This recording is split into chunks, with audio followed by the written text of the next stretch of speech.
കൊല്ലത്തൊരു കല്യാണം എന്ന് പറഞ്ഞാൽ എല്ലാവർക്കും ആദ്യം ഓർമ്മ വരുന്നത് ഇതൊക്കെ തന്നെയാണ്. അപ്പോൾ കറക്റ്റ് എങ്ങനെയാണോ ഒരു കൊല്ലത്തെ കല്യാണം എന്ന് ഇന്ന് കാണിച്ചു തരാം. ചെന്നപ്പോൾ തന്നെ നല്ല ജ്യൂസും സ്നാക്സൊക്കെ ഉണ്ടായിരുന്നു. അതെല്ലാം കഴിച്ചിട്ടാണ് അകത്തോട്ട് കയറിയപ്പോൾ തന്നെ കണ്ടത് അത്രയും ബ്യൂട്ടിഫുൾ ആയിട്ടുള്ള സ്റ്റേജ് ഡെക്കറേഷൻ ആയിരുന്നു. കണ്ണെടുക്കാനേ തോന്നിയില്ല.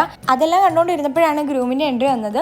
നല്ല രസം ഉണ്ടായിരുന്നു. പാട്ടും ഡാൻസും മൊത്തത്തിലൊരു വൈബായിരുന്നു. പിന്നെ എല്ലാവരും വെയിറ്റ് ചെയ്തിരുന്ന ബ്രൈഡിൻ്റെ എൻട്രിയും കൂടി കഴിഞ്ഞ് കല്യാണം കഴിഞ്ഞിട്ട് പിന്നെ നമ്മുടെ മെയിൻ പരിപാടിയിലേക്ക് പോയി. ഫുഡ് അടി. നല്ല ബിരിയാണിയും ചിക്കൻ ഫ്രൈയും, പിന്നെ ഈയിടെ വിവാദമായിട്ടുള്ള സാലഡ്, പണ്ടേ വിവാദമായിട്ടുള്ള പപ്പടം എല്ലാം ആവശ്യത്തിലധികം ഉണ്ടായിരുന്നു. ഒരു പ്രശ്നമില്ലായിരുന്നു. ഫുഡെല്ലാം കഴിച്ചിട്ട് പിന്നെ കൊല്ലത്തെ ട്രെൻഡിങ് പ്രശ്നമായിട്ടുള്ള ഐസ്ക്രീം കുടിക്കാനാണ് പോയത്.